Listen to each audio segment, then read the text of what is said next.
Maurice, you doing what? You paying for who rent? I get it. I understand you love your son.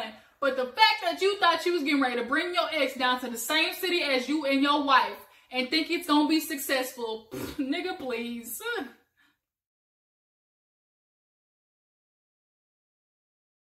All right, you guys, loving Marriage Huntsville, it just doesn't disappoint. It definitely knows how to entertain the people. Today, we're going to be talking about them. It's called the Raging Cabin episode.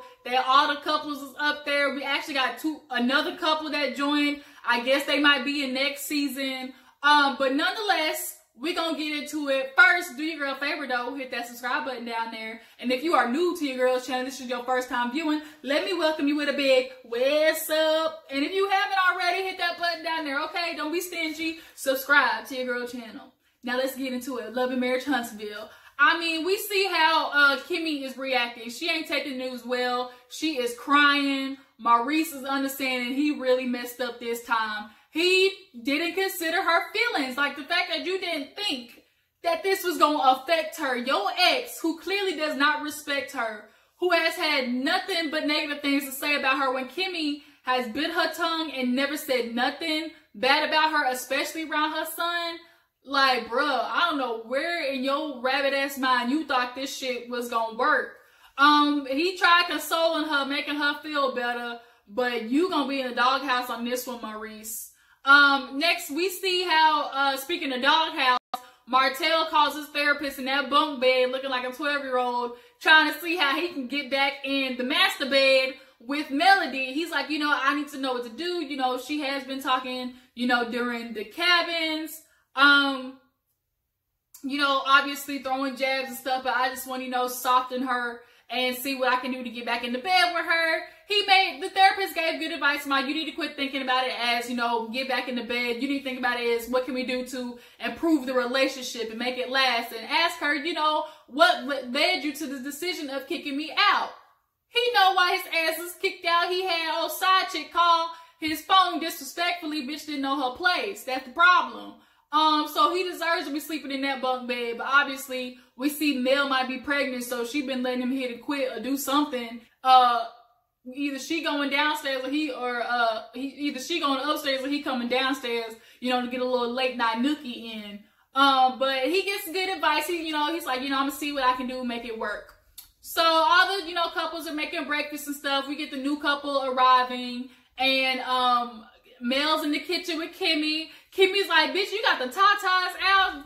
You know, Melody was trying to show Martell this is what you missing. She had the titties out, nice and perked in her little lingerie. And then she had, speaking of, you know, outfits, Maurice and Kimmi come downstairs. He thought that damn t-shirt was going to cheer her up, but it didn't. The shirts was cute or whatever. You know, Marsaue felt the type of way. Like, oh my God, you know, they just rubbing in people's faces. You can't do it. You know what your shirt need to say? It wasn't me. Because that's all you keep saying. But all the guys, they sit down, they're eating, laughing. And Tish gives the new couple, they, you know, in the middle of them getting their little gifts, their little gummy panties.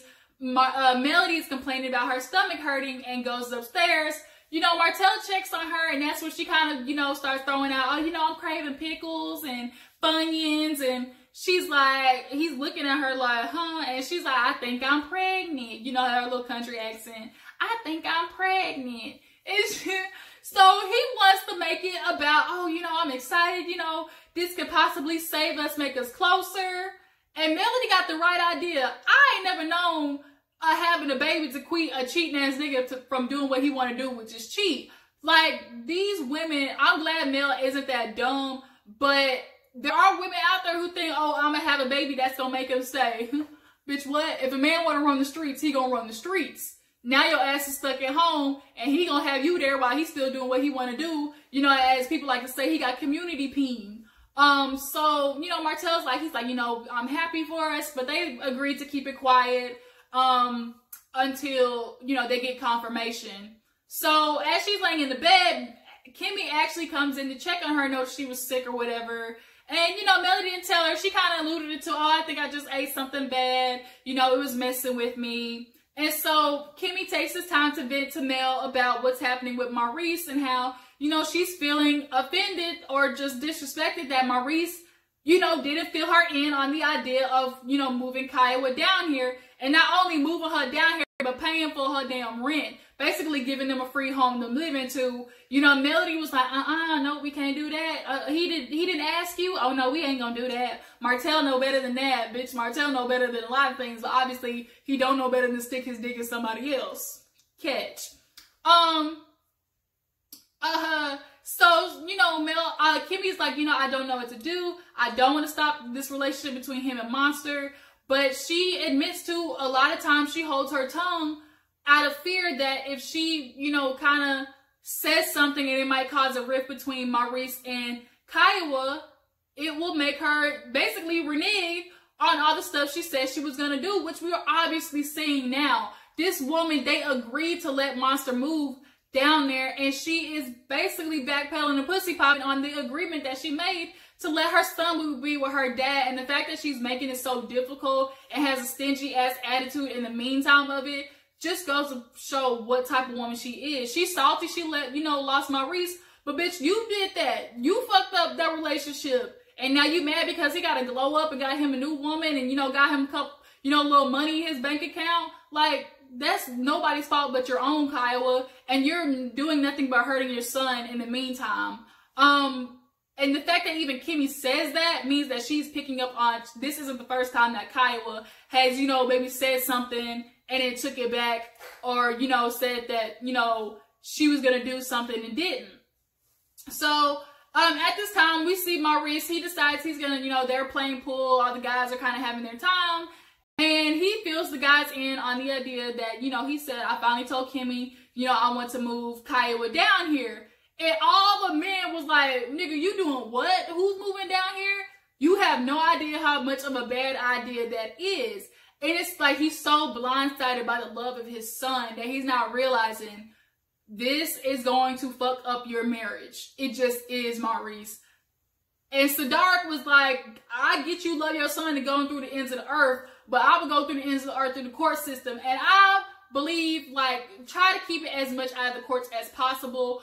But because I'm picking up on the type of woman that Kiowa is, she needs to stay her ass up in Michigan where she is.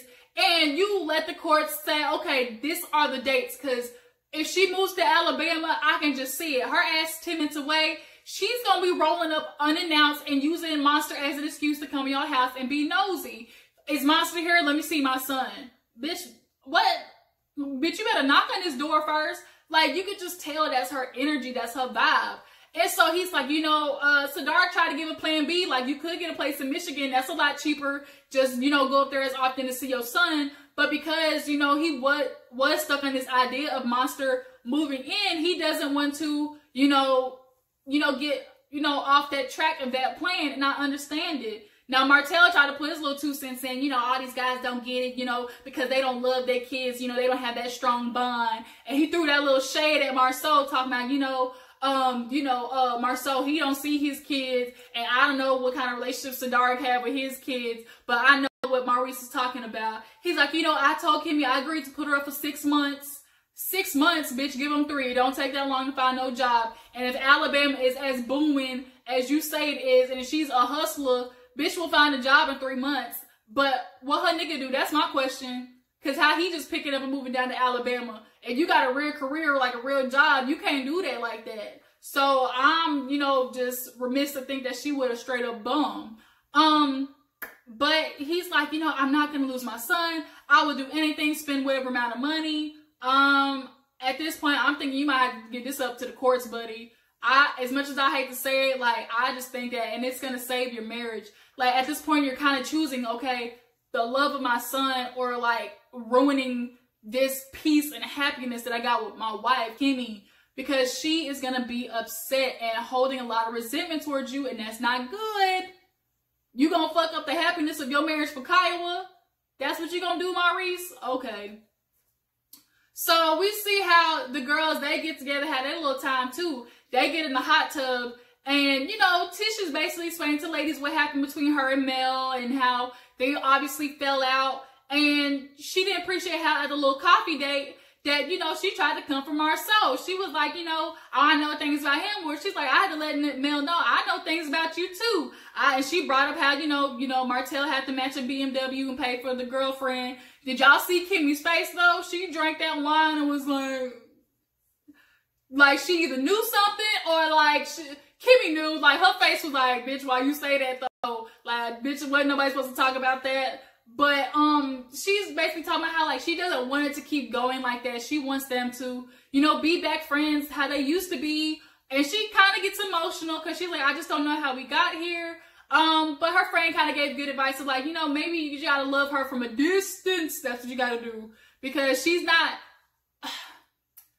They're both in this weird state of trying to be friends, but at the same time one up each other and prove to the other one that I got something on you. So that's why they butted heads later on in the episode with that conversation that we're gonna get into. But after the hot tub thing, all the couples decide they're gonna do like a little cooking session, and it was cute or whatever. You saw the couples, you know, Marsaue don't know how to cook. All he know how to do is season. He threw a little salt and pepper on them potatoes.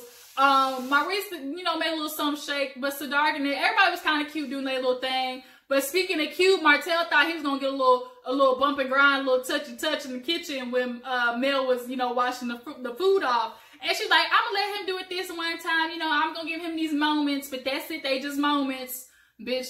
It's moments now, but when, ding dong, baby, you gotta do it. As Bernie next said, that's my favorite episode.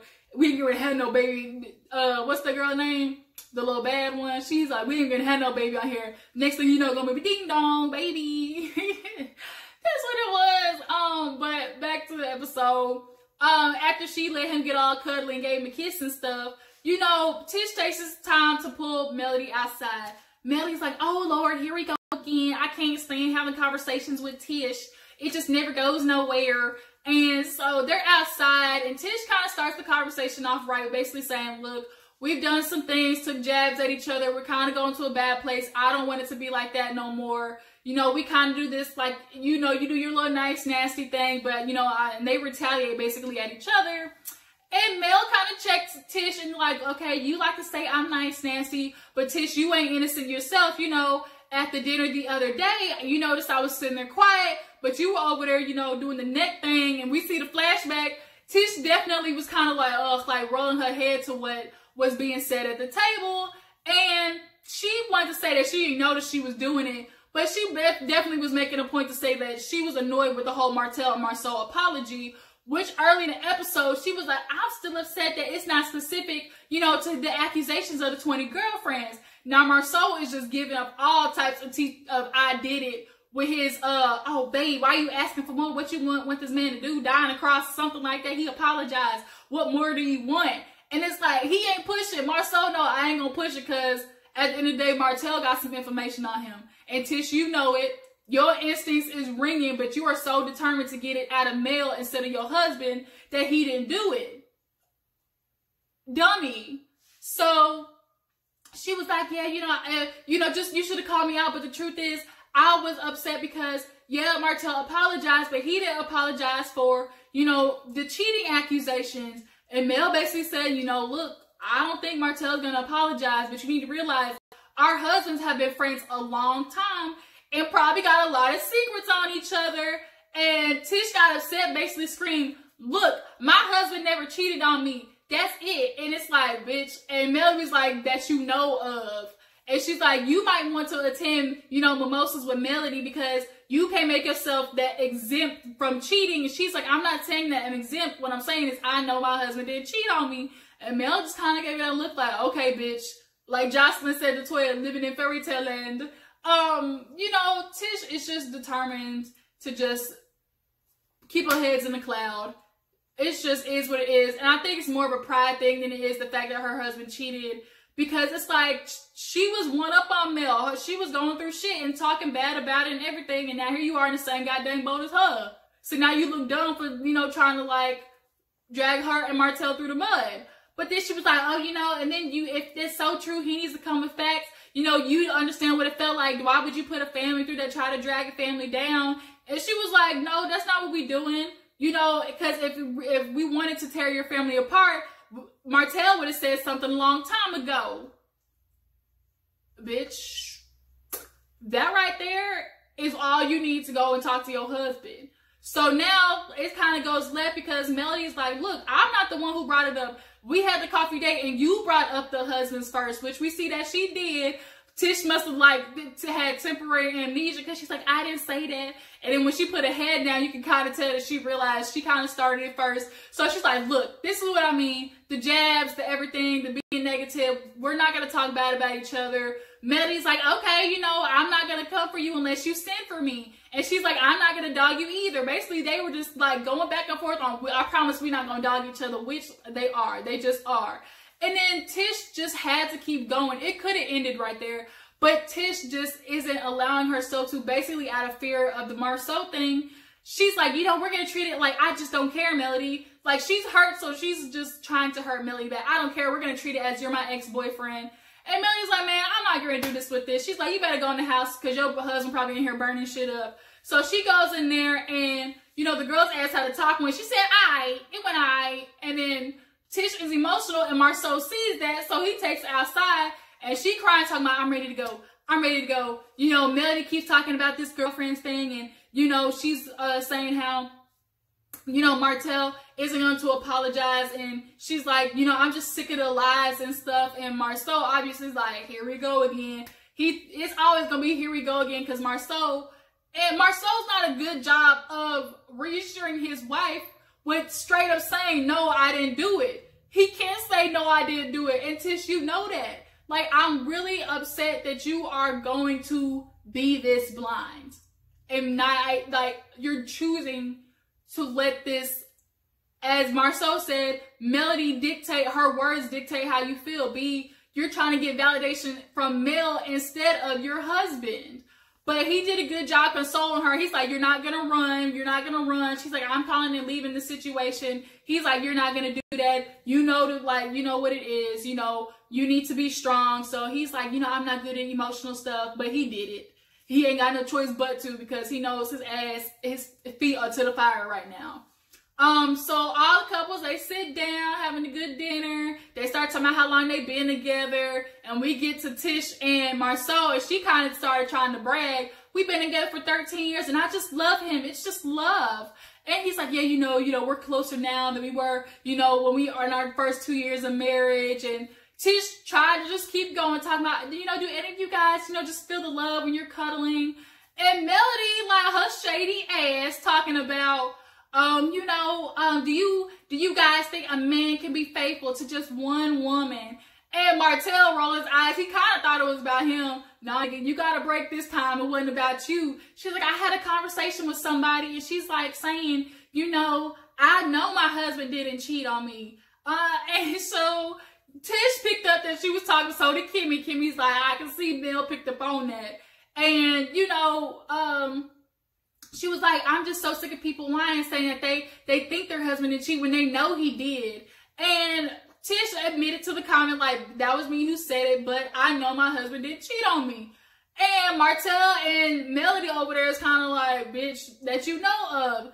And Martell put it out there like, you know, you can't sit there and say, I think he didn't cheat on me when I know he did. And Marsaul's over there kind of be like, okay, why is it, you know, for somebody who has an experience, of course they're going to be like, oh, I know that didn't happen to me. And Melody's like, nah, that ain't true. But Tish is like, I know, and all the times me and my husband married, he ain't cheat on me. And Melody went like this and like started laughing. And everybody else at the table was quiet. Like, quiet. And I don't know if it was whether they knew Marsaue was up to some shit or if it was just awkwardness and they didn't want to get in the middle of it. And that's kind of where the episode ends. And it's kind of like these bitches are going to keep going back and forth on whose husband is cheating and who's not cheating. And Tish, your feelings is going to be hurt next season. Because I promise you, the bitch he was messing with or whichever ones he was messing with, they coming out next. You see, Martell thought he was going to hide his shit. But, like, girl, you're not this dumb. Or either Tish has vented to somebody about Marsaue cheating before and she just doesn't want it to come out. Because the fact that she's like, you know he did, but you're saying I think he did it, like, that's a lie. Like, she blatantly said it was a lie. So, y'all, it's going to be interesting to see what happens next episode. Y'all tell me what you think. Do y'all think Tish is going to keep her heads in the clouds? Do you think Martell and Melody because she's now pregnant, had the baby, how do you think this is going to affect their relationship? Y'all let me know. Drop down in the comments. Tell me what you thought about the episode. Do your girl a favor, like my video and subscribe to my channel. And I'll catch you guys on the flip side. Deuces.